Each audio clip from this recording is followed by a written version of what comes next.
Sa madilim na gabi sa mga nayon ng Angola, may isang alamat na nagpapakilabot sa mga tao, ang Kishi. Kilala siya bilang nilalang na may dalawang mukha. Sa harap, isang gwapong lalaki na may mapanlinlang na ngiti, ngunit sa likod, nagkukubli ang mukha ng isang mabangis na hyena, handang lumapa. Ayon sa alamat, ang Kishi ay gumagala tuwing gabi, naghahanap ng mga kababaihang madaling mabighani sa kanyang anyo. Kapag nakuha na niya ang tiwala ng biktima, dito niya ipinapakita ang tunay niyang anyo at walang makakatakas sa kanyang matatalim na pangil. Sinasabing nagmula ang kwentong ito sa takot ng mga tao sa mga misteryosong pagkawala at pag-atake ng ligaw na hayop sa mga liblib na lugar.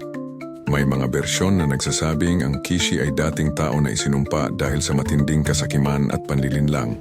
Ang iba naman, naniniwalang nilikha siya upang balaan ang mga kababaihan laban sa mga mapanlinlang na estranghero na may masamang intensyon.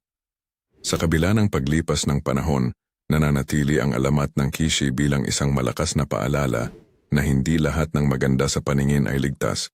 At minsan, ang tunay na panganib ay nagtatago sa likod ng isang mapanlinlang na ngiti.